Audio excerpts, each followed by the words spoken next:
नमस्कार दोस्तों, स्वागत है आपका अपने YouTube चैनल अपनी पाठशाला पर। दोस्तों, आज के वीडियो में हम लोग क्लासिफिकेशन के बारे में पढ़ेंगे। दोस्तों, क्लासिफिकेशन का शाब्दिक अर्थ होता है वर्गीकरण। क्लासिफिकेशन में हमें दोस्तों कुछ ऑप्शंस दिए हुए होते हैं एग्जामिनेशन में, उसमें से एक ऐसा ऑप्शन चुन के निकालना पड़ता है जो उस ग्रुप में शामिल ना हो। वो उसके गुणधर्म, आकार, प्रकार, रंग, प्रकृति, किसी भी चीज़ पे बेस्ड हो सकते हैं। बस हमें क्या करना होता है कि जो हमारे पास 4 या 5 ऑप्शन के सेट दिए होते हैं, उसमें से एक ऐसे ऑप्शन को ढूंढ के निकालना होता है जो उस ग्रुप में शामिल ना हो किसी भी प्रकार से। तो आइए दोस्तों, हम लोग क्लासिफिकेशन में कितने टाइप के क्वेश्चन पूछे जाते हैं वो देखते हैं। तो सबसे पहले हम लोग देखेंगे टाइप 1। टाइप 1 में है दोस्तों लेटर बेस्ड, या इसको हम लोग कह सकते हैं मीनिंगलेस वर्ड बेस्ड क्लासिफिकेशन। इस तरह के क्वेश्चंस में दोस्तों हमें कुछ लेटर्स के ग्रुप दे दिए जाते हैं या कुछ ऐसे वर्ड्स दिए जाते हैं जो मीनिंगलेस होते हैं।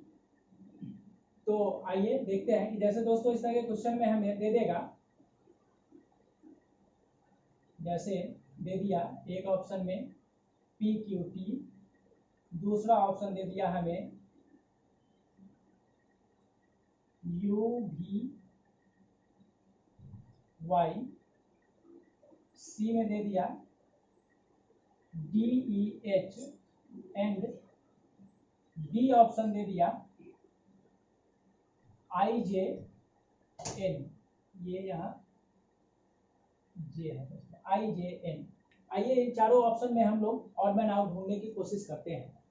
तो जैसे दोस्तों देखिए PQ एंड T, ये हम लोग जो हम लोगों ने याद किया है इसके न्यूमेरिक वैल्यूज, उसके आधार पर इस पर कुछ सोचने की कोशिश करते हैं। ये P है 16 नंबर, Q है 17 नंबर और T है 20 नंबर। मतलब कि इस बीच में कुछ ऐसे लेटर है जो स्किप कर दिए गए हैं। तो कौन से लेटर स्किप किए गए हैं यहाँ पे? 18 और 19 नंबर। 18 नंबर होता है दोस्तों R और 19 नंबर होता है S। तो PQRST में R और S को यहाँ स्किप कर दिया गया है। इसी तरह B ऑप्शन में यह है 21 नंबर अल्फाबेट, ये है 22 नंबर और ये है 25 नंबर। दोस्तों यहाँ भी हमें 2 अल्फाबेट्स मिसिंग दिख रहे हैं। वो कौन कौन से हैं देखिए, ये है 23 एंड 24। 23 जो होता है दोस्तों वो क्या होता है? W और X। W और X ये 2 नंबर जो है, जो अल्फाबेट है, ये यहाँ मिसिंग है। आइए तीसरे ऑप्शन में फिर हम लोग देखते हैं, यही है 4, 5 और 8। तो बीच में क्या है? 6 और 7 नंबर मिस है। तो 6 और 7 नंबर क्या होता है? F और G। अब 7वें में देखते हैं 9, 10 और 14। तो 9, 10 और 14, तो बीच में 11, 12 और 13। मतलब कि यहाँ पे 3 लेटर को स्किप कर दिया गया है। तो हमारा आंसर हो जाएगा डी। चूंकि पहले 3 ऑप्शन में 2 लेटर को स्किप कर दिया गया है, लेकिन तीसरे में 3 लेटर को स्किप कर दिया गया, किसको? KL और M को। तो आइए इसका एक और उदाहरण हम लोग देखते हैं दोस्तों। सॉरी, ये 1 नंबर उदाहरण था। तो अब हम लोग देखेंगे 2 नंबर। 2 नंबर में जैसे ए ऑप्शन में हमें दे दिया ABC, दूसरे नंबर ऑप्शन में बी में दे दिया हमें क्या? EFG, फिर इसमें दे देगा IJK, डी नंबर में दे दिया दोस्तों MNO।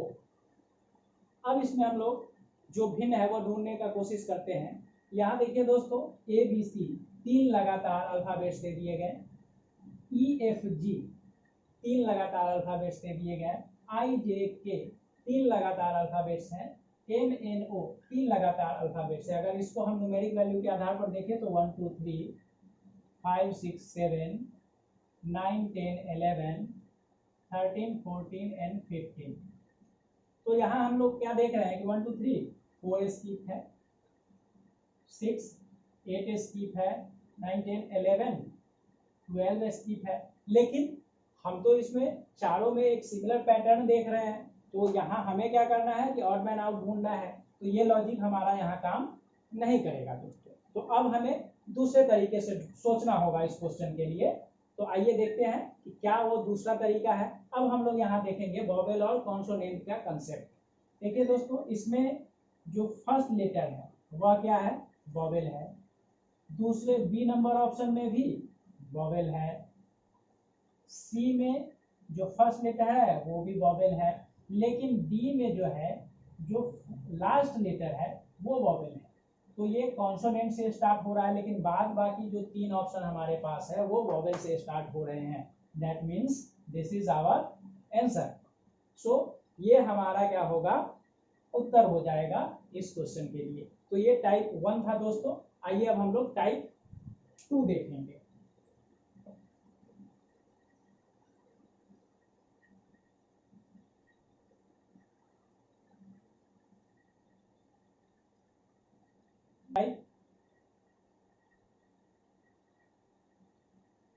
टाइप 2 में होता है दोस्तों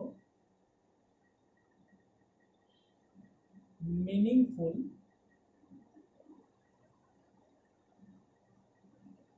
वर्ड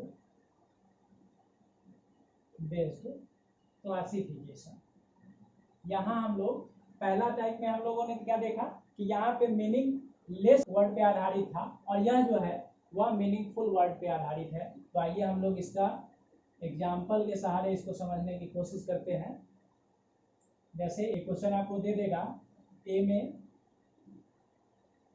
स्लिम, बी दे दिया ट्रिम,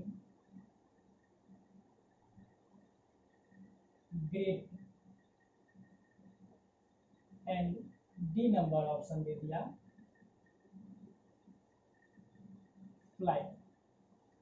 अब ये जो चार ऑप्शन हमारे पास है इसमें हम लोग पैटर्न ढूंढने की कोशिश करते हैं, और कौन सा ऑप्शन है जो उस पैटर्न पे नहीं बैठता है ये हम लोग फाइंड आउट करने की कोशिश करते हैं। तो दोस्तों, अगर हम ध्यान से देखेंगे इन चारों ऑप्शन को तो हमें दिखेगा कि ए में तीसरे नंबर पर एक वोवेल आ रहा है, बी नंबर ऑप्शन में तीसरे नंबर पे एक वोवेल आ रहा है, डी नंबर में भी तीसरे नंबर पे एक वोवेल आ रहा है। लेकिन ये जो सी नंबर है दोस्तों, इसमें तीसरे और चौथे दोनों नंबर पे वोवेल आ रहा है।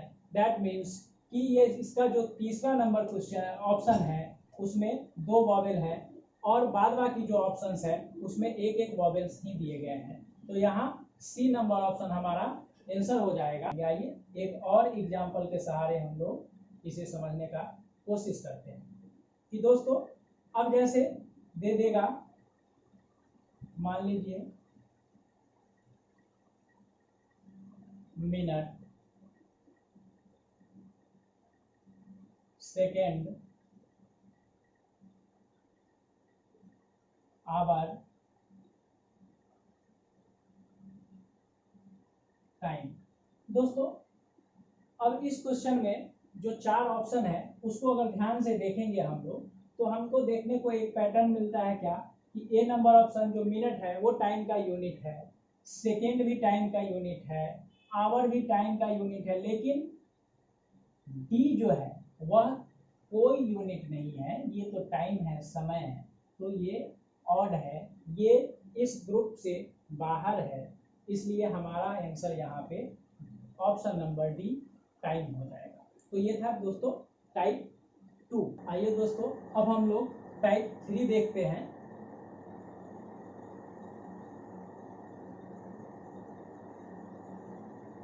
Type 3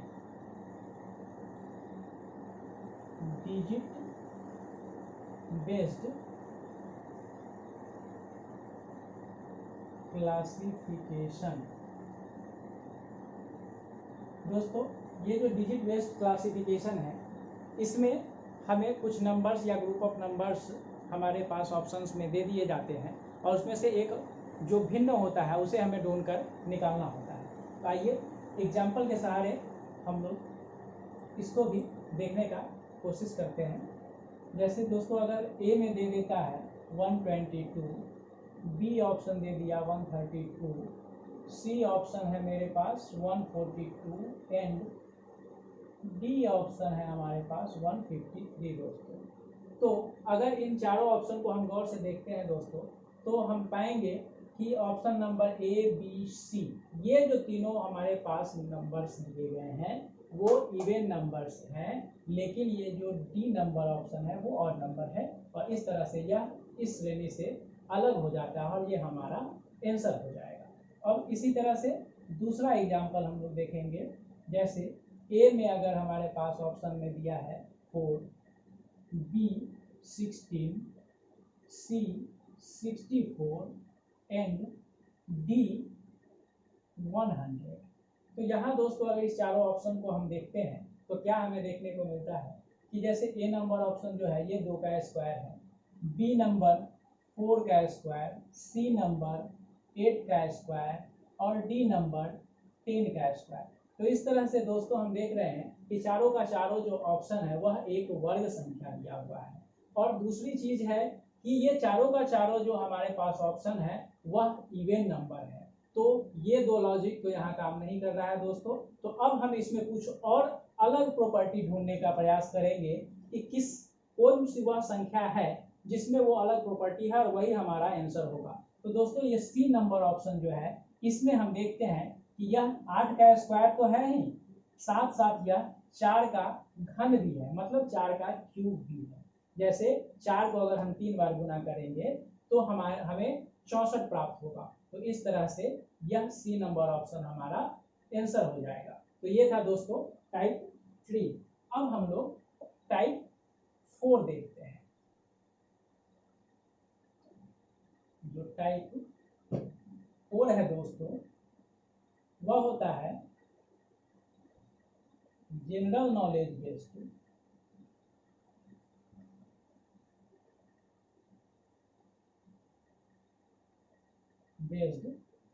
classification.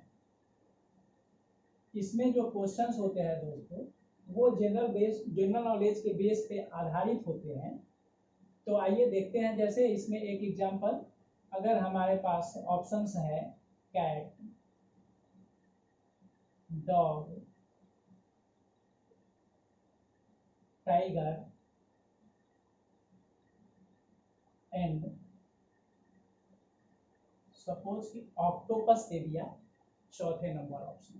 तो यहाँ अगर हम ध्यान से देखेंगे दोस्तों तो देखेंगे कि ये जो 3 ऑप्शन है इसमें जो 3 जानवरों के नाम दिए गए हैं कैट, डॉग, टाइगर, ये तीनों के तीनों जो है स्थल पर रहने वाले जंतु हैं। लेकिन ये जो चौथा है दोस्तों ये क्या है, एक जलीय जंतु है ऑक्टोपस, यह पानी में रहता है, इसलिए ये क्या हो गया ऑड मैन आउट हो गया और यह हमारा आंसर होगा। इसको एक और एग्जांपल देखते हैं हम लोग कि जैसे दोस्तों अगर इसमें दे देता है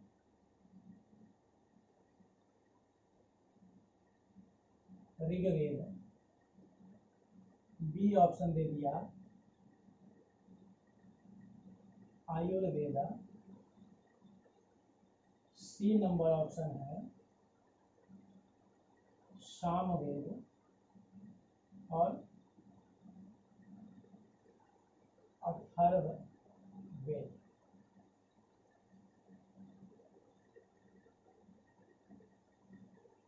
दोस्तों तो आपने पढ़ा होगा, जब हिस्ट्री पढ़े होंगे आप, हिस्ट्री की तैयारी किए होंगे अपने एग्जामिनेशंस के लिए, तो आपने पढ़ा होगा कि 4 वेद होते हैं और 4 वेदों का नाम भी आपको याद होगा दोस्तों। वो 4 वेद क्या है, ऋग्वेद, यजुर्वेद, सामवेद, अथर्ववेद। यहाँ अगर ध्यान से हम लोग देखेंगे दोस्तों तो ऋग्वेद है, सामवेद है, अथर्ववेद है और ये यजुर्वेद नहीं है, ये आयुर्वेद है। और आयुर्वेद यह वेद नहीं है, यह एक चिकित्सा पद्धति है। जैसे एलोपैथी और होम्योपैथी है उसी तरह से आयुर्वेदा एक चिकित्सा पद्धति है। तो यहाँ पे ये ऑड मैन आउट है और ये बी नंबर ऑप्शन हमारा आंसर हो जाएगा। तो दोस्तों हम लोग अब क्लासिफिकेशन के 4 टाइप्स पढ़ चुके हैं। तो जैसे मैंने आप लोगों से वादा किया था पिछले वीडियो में कि जब ये क्लासिफिकेशन और एनालॉजी ख़त्म हो जाएगा तो इन दोनों चैप्टर पे बेस्ड जो प्रीवियस क्वेश्चंस हैं, प्रीवियस ईयर में पूछे गए क्वेश्चंस हैं एसएससी सीजीएल में या सीएचएसएल एफसीआई इन सारे एग्जामिनेशंस में, उस तरह के कुछ क्वेश्चंस का प्रैक्टिस मैं आप लोगों को करवाऊंगा। तो आइए हम लोग अब क्वेश्चन प्रैक्टिस की ओर अग्रसर होते हैं। आइए दोस्तों, अब हम लोग क्वेश्चंस देखते हैं। ये जो पहला क्वेश्चन ये सीजीएल 2015 में आया हुआ है दोस्तों। यहाँ देखिए क्वेश्चन में दे रखा है गवर्नर अनुपात स्टेट समानुपात प्रेसिडेंट, फिर उसके बाद दिया है क्वेश्चन मार्क और ऑप्शंस है हमारे पास organisation, constituency, district and country. तो दोस्तों जिस तरह से गवर्नर स्टेट में होता है उसी तरह से प्रेसिडेंट कहाँ होता है दोस्तों, तो कंट्री में होता है। तो इस तरह से हमारा आंसर हो जाएगा डी। आइए दूसरा क्वेश्चन देखते हैं। किंग अनुपात थ्रोन समानुपात राइडर अनुपात। राइडर जो होता है दोस्तों वह होता है घुड़सवार। तो घुड़सवार जो है जिस तरह से किंग थ्रोन पे बैठता है, सिंहासन पे बैठता है, उसी तरह से राइडर जो घोड़े के ऊपर एक सैडल डालता है वो और उसके ऊपर बैठता है। घोड़े के ऊपर जो बैठने के लिए एक जिन डाला जाता है उसे हम लोग सैडल बोलते हैं अंग्रेजी में। तो इस तरह से ए नंबर ऑप्शन हमारा आंसर हो जाएगा दोस्तों। ये क्वेश्चन भी सीजीएल 2015 का है। अब आइए तीसरा नंबर क्वेश्चन हम लोग देखते हैं। मैकाबरे अनुपात लवली समानुपात बेनफुल। मैकाबरे होता है भयंकर, विकृत, तो उसका अपोजिट हो जाता है दोस्तों लवली। इसी तरह से बेनफुल, बेनफुल का मतलब होता है नुकसानदेह, जिसको बहुत ही जल्दी हार्म किया जा सके। तो अब हमारे पास जो चार ऑप्शंस है दोस्तों उसमें एक ए नंबर ऑप्शन है अनहार्मफुल, है ना, जिसे हानि अहानिकारक हम इसको हिंदी में कह सकते हैं, जो हानिकारक नहीं है। यह होता है हानिकारक और यह होता है अहानिकारक, ये इसका एंटोनिम है। तो इस तरह से ये हमारा आंसर हो जाएगा। इसी तरह से ये सीपीओ 2014 का क्वेश्चन है दोस्तों। अब हम लोग देखते हैं अगला क्वेश्चन। हाइव और बी मधुमक्खी जिस तरह से छत्ते में रहता है उसी तरह से एरिक में कौन रहता है, pigeon, parrot, sparrow and eagle. तो दोस्तों ईगल का जो रहने का स्थान होता है उसे हम लोग एरिक कहते हैं, इसलिए हमारा डी नंबर ऑप्शन आंसर हो जाएगा दोस्तों। यह क्वेश्चन जो है दोस्तों वह भी सीपीओ 2014 का ही क्वेश्चन है।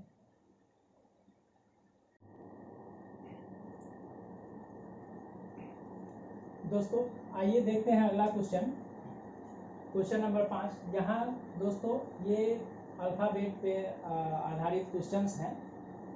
तो आइए देखते हैं। यहाँ दिया गया है दोस्तों ए बी सी डी अनुपात ओ पी क्यू आर समानुपात टी एस डब्ल्यू के अनुपात जी एच के वाई। तो आइए दोस्तों हम इसमें पैटर्न ढूंढने की कोशिश करते हैं। जैसे यह 1 नंबर है, 2 नंबर, 3 नंबर और 4 नंबर। इसी तरह से अगर इसका न्यूमेरिक वैल्यू हम लिखते हैं 15, 16, 17, 18, तो अब इसमें कोई पैटर्न नजर आ रहा है दोस्तों। जैसे देखिए ये 1 + 14, 2 + 14, 3 + 14, इसी तरह से 4 + 14, मतलब अनुपात के पहले वाले लेटर में 14 जोड़ करके अनुपात के बाद लिखा गया है। तो अब इसी तरह से दोस्तों यहाँ मैंने आंसर पहले से ही लिख दिया है। तो अभी अब हम लोग आंसर फाइंड आउट करने की कोशिश करेंगे। अब टी है, इसमें प्लस करेंगे दोस्तों 14, तो टी का पहले न्यूमेरिक वैल्यू लिखेंगे दोस्तों, वह क्या है, टी है 20 नंबर, एस है 19, डब्ल्यू है 23 एंड के है 11 नंबर। तो 20 नंबर में अगर हम 14 जोड़ेंगे दोस्तों तो ये हो जाएगा 34, लेकिन अल्फ़ाबेट में तो 26 नंबर ही होते हैं। तो दोस्तों अल्फ़ाबेट्स में क्या होता है कि जैसे अगर हम 27 मतलब जेड पे पहुंचते हैं तो फिर उसके बाद हमारी जो काउंटिंग होती है वो ABCD रिपीट होने लगती है। तो 26 मतलब 27 अगर हमें जाना है तो हम A पे जाएंगे, 20 अगर 8 पे जाना है दोस्तों तो हम 26 + 2 मतलब Z+2 मतलब कि ये B नंबर हो गया।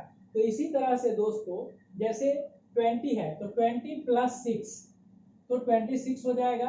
अब ये अगर 6 यहाँ से हम माइनस करते हैं तो हमारे पास आता है 8।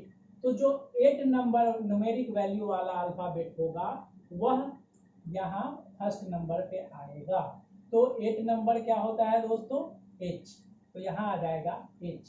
तो अब S में 14 जोड़ना है, 20 नंबर वाले T में 14 जोड़ा तो H आया। तो T से जस्ट पहले वाला लेटर है S, तो यहाँ भी H से जस्ट पहले वाला नंबर क्या हो जाएगा? G हो जाएगा दोस्तों। इसी तरह से 23 नंबर में अगर हम 14 जोड़ेंगे तो 23 और 3 26 हो जाता है, और फिर 11, तो 11 नंबर का जो होगा लेटर वह हो जाएगा तीसरा नंबर। और 11 में अगर हम लोग 14 जोड़ेंगे दोस्तों तो ये क्या हो जाएगा? 25 मतलब Y। तो हमारा आंसर जो ऑप्शन में रहेगा दोस्तों वह HGKY, यह जिस भी ऑप्शन में रहेगा वो हमारा आंसर होगा दोस्तों। थोड़ा सा मैं इसे इरेज कर दूं ताकि इस क्वेश्चन को बताने के लिए जगह मिल जाए। अब नेक्स्ट क्वेश्चन की तरफ हम लोग बढ़ते हैं दोस्तों। यहाँ हम लोग देख रहे हैं दोस्तों कि जो अनुपात है उससे पहले 4 अल्फाबेट्स दिए गए हैं, जो क्या है उसकी न्यूमेरिक वैल्यू हम लोग पहले देखेंगे 4, 8, 12 और 16। अनुपात के बाद भी 4 अल्फाबेट है, इसके भी न्यूमेरिक वैल्यू हम लोग देखेंगे 2, 4, 6 और 8। तो इन दोनों न्यूमेरिक वैल्यूज पर अगर हम ध्यान देंगे दोस्तों तो हमें क्या मिलता है कि ये जो 4 है इसका हाफ है ये 2, यहाँ 8 इसका हाफ है 4, 12 इसका हाफ है 6, 16 इसका हाफ है 8। दैट मीन्स कि अनुपात के पहले वाले जो लेटर्स हैं उनके न्यूमेरिक वैल्यू को 1/2 करके जो अल्फाबेट्स के न्यूमेरिक वैल्यू आ रहे हैं वही अल्फाबेट्स अनुपात के बाद लिखे हुए हैं दोस्तों। तो सेम इसी पैटर्न को हमें अनुपात समानुपात के बाद फॉलो कर देना है। तो जैसे अब ये हमारा जो 4 अल्फाबेट्स है इसकी पहले न्यूमेरिक वैल्यू देखते हैं दोस्तों। F 6 number, L 12 number, R 18 number and X 24 number. तो ये 4 जो हमारे पास अल्फाबेट्स है उसकी न्यूमेरिक वैल्यू हमारे पास आ गई दोस्तों। अब हम क्या करेंगे, यही सेम फार्मूला उस पर लागू करना है 1/2। 6 को 1/2 करेंगे दोस्तों तो 3 आएगा, और 3 किसका होता है न्यूमेरिक वैल्यू? C का।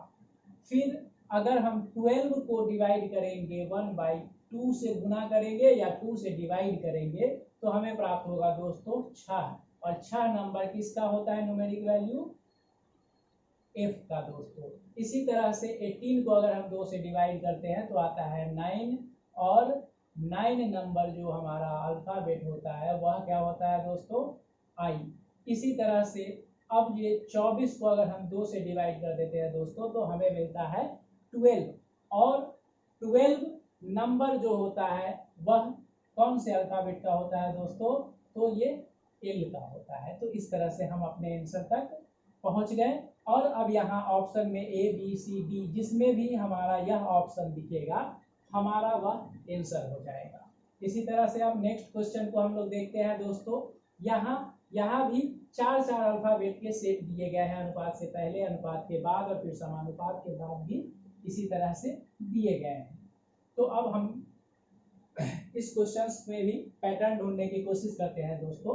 तो सबसे पहला काम हम वही करेंगे कि जो अल्फाबेट्स है उसकी न्यूमेरिक वैल्यूज के पास जाएंगे। 3, 4, 5, 6 यहाँ दोस्तों 5, 7, 10 एंड 13। यहाँ दोस्तों हमें देखने को मिल रहा है कंसेक्यूटिव 4 फॉरवर्ड डायरेक्शन में अल्फाबेट्स लिखे हुए 3, 4, 5, 6, बट अनुपात के बाद यह क्या है, 5 है, यहाँ गैप है, 5 में 2 जोड़ेंगे तो 7, 7 में 3 जोड़ेंगे तो 10, 10 में 7 3 10 और 10 में 3 जोड़ेंगे दोस्तों तो 13। तो इसी तरह से हम यहाँ एक पैटर्न ढूंढने की कोशिश करते हैं दोस्तों, जैसे 3 + 2 5, 4 + 3 7, 5 + 5 तो यहाँ हो जाएगा दोस्तों 10 और 6 प्लस अगर इसमें हम 7 कर देते हैं दोस्तों तो ये हमारा चौथा नंबर मिलेगा, 13 नंबर जो कि M है। तो यहाँ एक पैटर्न है दोस्तों, पहले लेटर में 2 प्लस किया, दूसरे में 3 किया, तीसरे में 5 किया और चौथे में 7 किया। सेम इसी पैटर्न को हम यहाँ पुटअप कर देंगे दोस्तों। तो ये है कितना, 16 नंबर, ये 17, ये 18 और ये 19। तो दोस्तों 16 में 2 जोड़ेंगे +2 तो यहाँ मिलेगा हमें 18 नंबर। 17 में 3 जोड़ेंगे दोस्तों तो हमें मिलेगा 20 नंबर। 18 में दोस्तों अगर हम +5 करते हैं तो हमें मिलता है 23 नंबर लेटर। और अगर 19 में अगर हम लोग दोस्तों प्लस करेंगे 7 को तो हमें मिलेगा 26 नंबर, मतलब Z। अब यह RTWZ जो भी ऑप्शन रहेगा वो हमारा आंसर होगा दोस्तों। आइए हम लोग नेक्स्ट क्वेश्चन देखते हैं।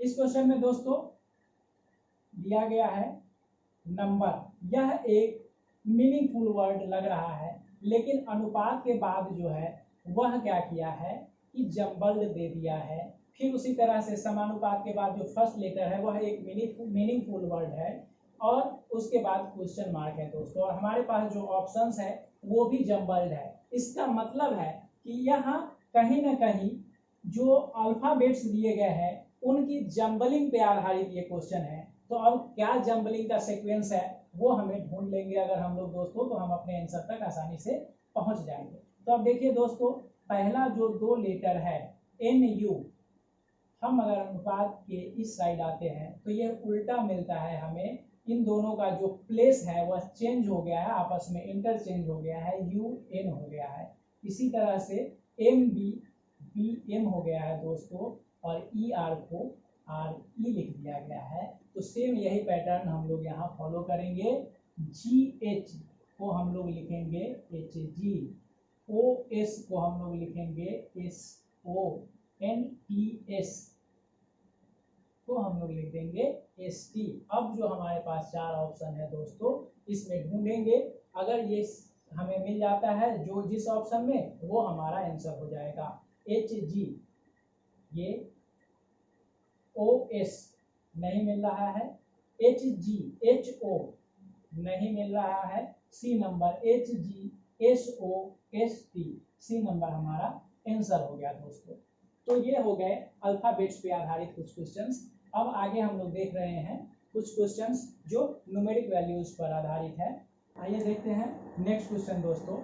यहाँ हमें क्वेश्चन दिया गया है 11 अनुपात 121 अनुपात 110 समानुपात 15 अनुपात 225 अनुपात 210 समानुपात।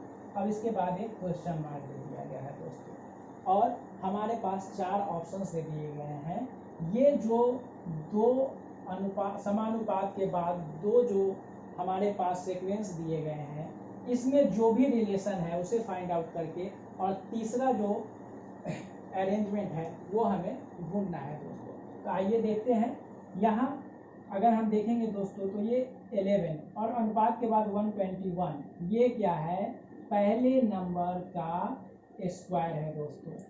और जो इसके बाद अनुपात के बाद यह तीसरा नंबर है वह क्या किया गया है दोस्तों, इसी नंबर को माइनस कर दिया गया है इसके स्क्वायर से और ये हमारे पास आ गया है 110। जैसे दोस्तों अगर 11 को हम स्क्वायर करेंगे तो 121 आएगा और 121 में से अगर हम 11 को माइनस कर देंगे दोस्तों तो 10 आ जाएगा। इसी तरह से 15 का स्क्वायर अगर हम करेंगे दोस्तों तो 225 मिलेगा, और इस 225 से अगर हम 15 को सब्ट्रैक्ट कर देंगे तो 210 मिलेगा। तो इसी तरह से अब हमें ऑप्शंस में ये ढूंढना है कि ये पैटर्न किस ऑप्शन पे लागू होता है, और जिस पे लागू होगा वो हमारा आंसर हो जाएगा। तो आइए ए नंबर को देखते हैं। ये है 9 का स्क्वायर 81 में अगर हम 9 को सब्ट्रैक्ट करेंगे दोस्तों तो 11 में से 9 जाएगा तो 2, और ये 72, यहाँ 70 है दोस्तों, तो ये हमारा आंसर नहीं होगा। अब हम लोग नेक्स्ट ऑप्शन की तरफ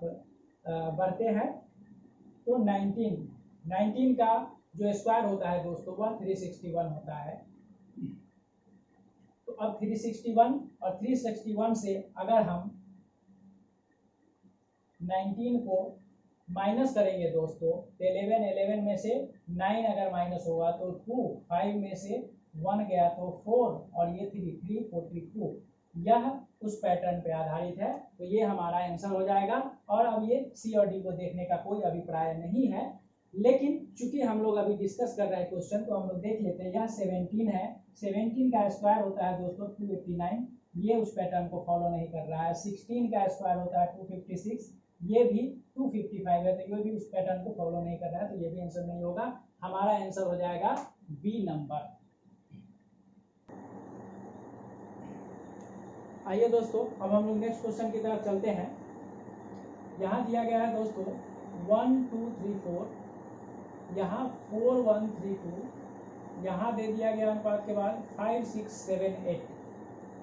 तो अगर इस पैटर्न को हम ध्यान से देखेंगे दोस्तों तो हमें दिखता है कि जो अनुपात से पहले जो 4 लेटर्स दिए गए हैं वही लेटर अनुपात के बाद भी दिख रहे हैं, लेकिन उनके ऑर्डर्स वो नहीं है, उनका जो प्लेस है वह इंटरचेंज हुआ है।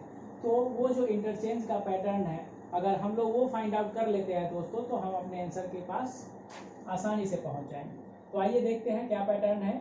यहाँ 1 2 3 और 4 जो लास्ट लेटर है, लास्ट जो नंबर है उसे फर्स्ट पोजीशन पे डाल दिया गया है, और 1 उसके बाद आ गया है एज इट इज, और 2 3 को आपस में इंटरचेंज करके लास्ट में डाल दिया गया है। बस यही पैटर्न हमें यहाँ करना है इम्प्लीमेंट। जैसे लास्ट वाला जो नंबर है उसे हमें फर्स्ट स्थान पे लिख देना है, उसके बाद सेकेंड पोजीशन पे जो फर्स्ट नंबर है उसे लिख देना है, और फिर यह जो बीच के 2 नंबर्स हैं उन्हें इंटरचेंज करके और अब लिख देना है। और हमारे पास जो ऑप्शन है दोस्तों उसमें हम देखेंगे तो बी नंबर पे 8576 है। तो इस तरह से यह हमारा आंसर हो जाएगा दोस्तों। अब आइए नेक्स्ट क्वेश्चन की तरफ चलते हैं, 12 नंबर क्वेश्चन। अब यहाँ देखिए 2:4:8, और फिर दिया गया 10:20:40। तो यहाँ हम लोग पैटर्न ढूंढने का कोशिश करते हैं दोस्तों। तो पैटर्न क्या दिख रहा है, ये और ये नंबर और ये नंबर, इसमें पैटर्न देखेंगे अगर दोस्तों तो 5 से मल्टीप्लाई किया गया है तीनों नंबर्स को। 2 को मल्टीप्लाई करेंगे 5 से, जैसे 2 को गुना करेंगे 10 से तो 2 पंचे 10 हो गया, 4 पंचे 20 हो गया, और 8 पंचे 40 हो गया। इसी तरह से सेम यही पैटर्न हमें इस सीरीज में भी लागू कर देना है। 3 को मल्टीप्लाई करेंगे 5 से तो हमें मिलेगा 15, अनुपात 6 को अगर हम गुना करेंगे 5 से तो मिलेगा 6 पंचे 30। इसी तरह से अगर 9 को 5 से गुना करेंगे दोस्तों तो हमें मिलेगा 45, 15 30 45। डी नंबर हमारा आंसर हो गया दोस्तों। चलिए अब नेक्स्ट क्वेश्चन को देखते हैं हम लोग। यहाँ है 144:10 समानुपात 169:, क्वेश्चन मार्क। अब ये क्वेश्चन मार्क की जगह पे कौन सा ऑप्शन आएगा वो हमें फाइंड आउट करना है दोस्तों। तो 144 यह स्क्वायर है दोस्तों किसका, 12 का। 12 का स्क्वायर है 144 और यहाँ पे क्या है 10 दिया गया है दोस्तों। तो यहाँ पैटर्न क्या है, under root of first number -2 equals to, ये 12 हो जाएगा, 12 में से 2 गया तो 10।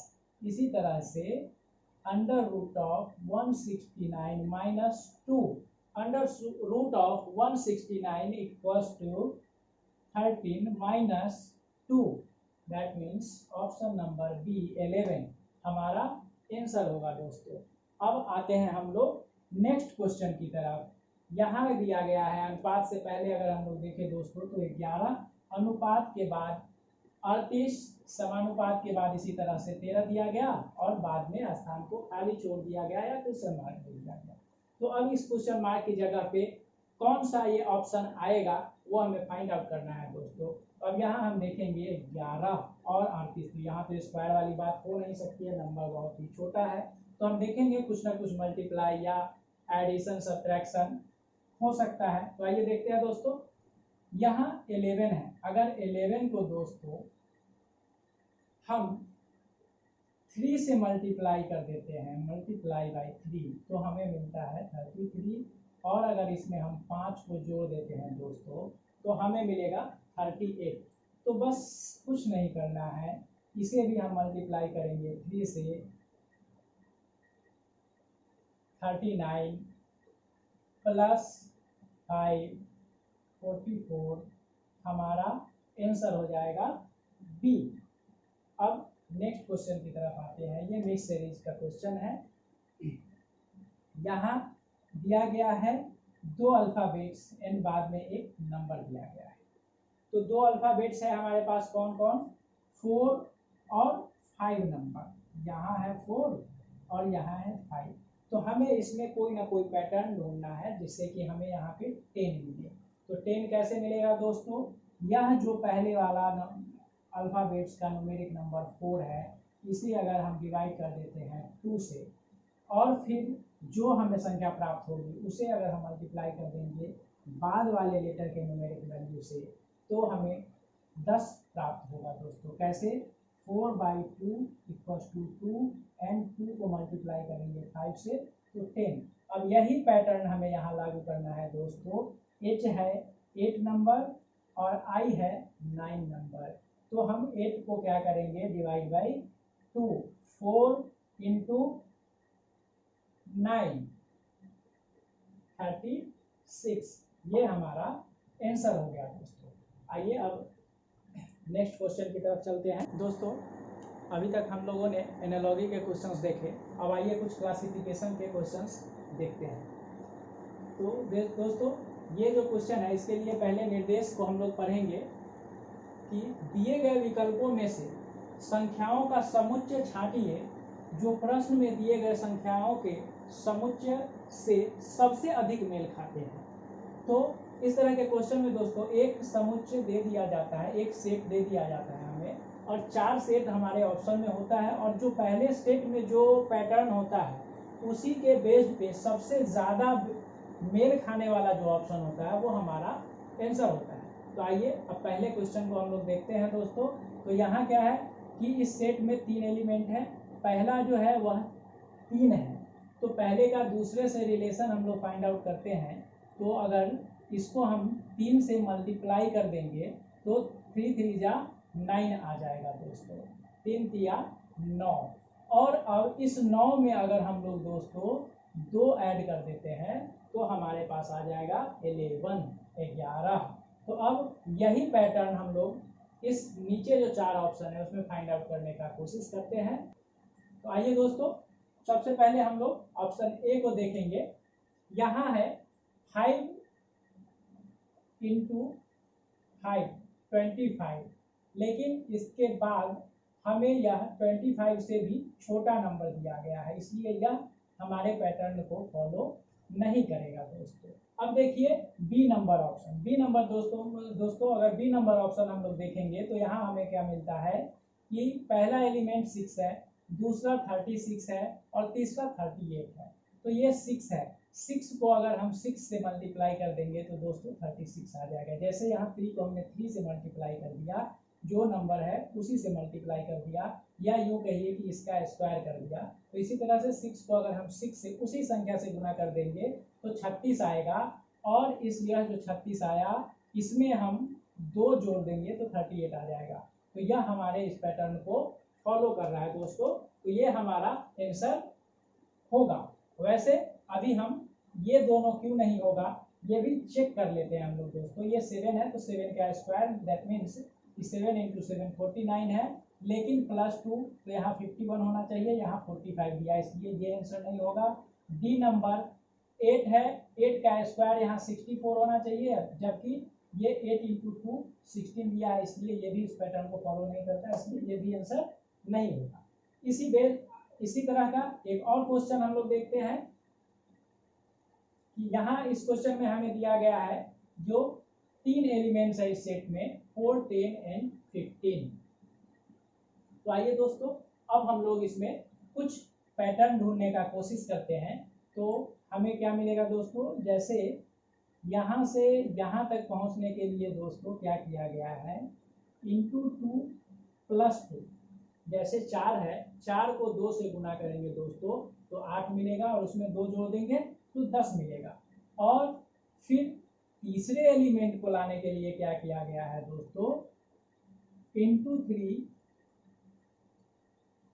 प्लस 3, 4 को दोस्तों अगर हम 3 से गुना करेंगे तो 4 तिया 12, 4 3 12 प्लस 3 इक्वल्स टू 15। अब बस यही पैटर्न हमें इन ऑप्शन में ढूंढने का प्रयास करना है दोस्तों। तो 3 गुना 6 प्लस 2 8 नहीं है, ये हमारा आंसर नहीं होगा। दूसरा 2 इंटू 2 प्लस 2, 2 गुना 4 और 2 6, ये भी नहीं होगा। यहाँ 5 इंटू 2 प्लस 2, 5 गुना 10 और 2 12 फॉलो कर रहा है। तो अब हम अगले एलिमेंट का भी चेक करेंगे, इंटू 3 प्लस 3, 5 तिहाई 15 और 3 18, सी नंबर हमारा आंसर हो जाएगा दोस्तों।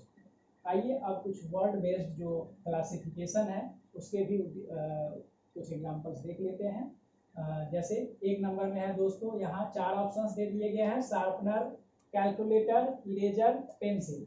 यहाँ हम लोग देखेंगे दोस्तों तो ये 3 ऑप्शन जो है वह लिखने के काम आते हैं, ये लेखन सामग्री है। लेकिन यह जो कैलकुलेटर है यह एक मशीन है, इससे हम लोग कैलकुलेशन करने का काम करते हैं। जो हमारे पास कुछ डाटा होते हैं उसको अगर जोड़ना घटाना हो तो ये काम हमारा कैलकुलेटर करता है। तो ये यहाँ पे हमारा इस ग्रुप में शामिल नहीं होगा, इस ग्रुप से भिन्न है, इसलिए बी नंबर हमारा आंसर हो जाएगा दोस्तों। अगले क्वेश्चन में है नागास, हिंदूस, भील्स, टोडास। तो यहाँ देखिए दोस्तों, यह जो 3 ऑप्शन है ए, सी एंड डी, ये जो है जनजातियों के नाम है, लेकिन हिंदू जो है वह एक रिलीजन है। तो इस तरह से हमारा बी आंसर हो जाएगा। ये एक अलग कैटेगरी है और ये तीनों अलग एक कैटेगरी में है। इसी तरह से दोस्तों तीसरा नंबर क्वेश्चन जो है ट्रोप, ग्रुप, मॉब और क्लास। इसमें दोस्तों मॉब हमारा आंसर हो जाएगा। क्यों? क्योंकि ट्रोप, ग्रुप और क्लास ये एक अरेंज्ड होता है, अरेंज्ड वे में जो ग्रुप होता है उसे ट्रोप और या ग्रुप और क्लास हम कहते हैं। लेकिन ये मॉब जो होता है ये अरेंज्ड वे में नहीं होता है, इसलिए ये हमारा आंसर हो जाएगा। चौथा क्वेश्चन में हमारे पास है गिटार, पियानो, हारमोनियम, बैंजो। ये चारों के चारों जो म्यूजिकल इंस्ट्रूमेंट्स हैं, वाद्य यंत्र हैं, लेकिन इसमें हमें देखना है कि कौन सा इस ग्रुप से अलग है। तो दोस्तों गिटार जो है वह एक तार वाला यंत्र होता है, तार वाला वाद्य यंत्र होता है, जबकि पियानो, हारमोनियम और बैंजो में कोई भी तार नहीं होता है। इसे बटन के सहारे, इसमें कुछ बटन्स दिए होते हैं, इसके सहारे इन्हें बजाया जाता है। लेकिन गिटार में स्ट्रिंग होता है, तो हिंदी में उसे हम लोग तार कहते हैं, उसके सहारे गिटार को बजाया जाता है, इसलिए यह यहाँ पे इस ग्रुप से अलग होगा, इसलिए ऑप्शन नंबर ए हमारा आंसर होगा। ये सारे जो एग्जामिनेशंस में पूछे गए हैं दोस्तों, वो मैं यहाँ पे मेंशन कर दिया हूँ। जैसे ये जो पहला क्वेश्चन था ये FCI 2014 का क्वेश्चन था, उसके बाद जो हम लोगों ने क्वेश्चन किया वो LDC 2012 में पूछे गए थे, इसके बाद जो ये दो क्वेश्चन थे वो CGL 2013 के क्वेश्चन थे। अब एक नंबर बेस्ड क्वेश्चन भी हम लोग देखते हैं दोस्तों, कि जैसे यहाँ पर दे दिया गया 50, 63, 55 और 49, तो इसमें दोस्तों अगर हम देखेंगे तो डी नंबर जो है वह एक स्क्वायर संख्या है, बाद बाकी जो संख्या है वह पूर्ण वर्ग नहीं है, और डी नंबर जो है वह पूर्ण वर्ग है, इसलिए डी हमारा आंसर हो जाएगा दोस्तों। तो दोस्तों इस तरह से हमने एनालॉजी और क्लासिफिकेशन के सारे कंसेप्ट्स को भी देखा, और उस पे बेस्ड कुछ जो क्वेश्चंस प्रीवियस ईयर्स में आए हुए थे उसको भी हम लोगों ने अभी सॉल्व किया।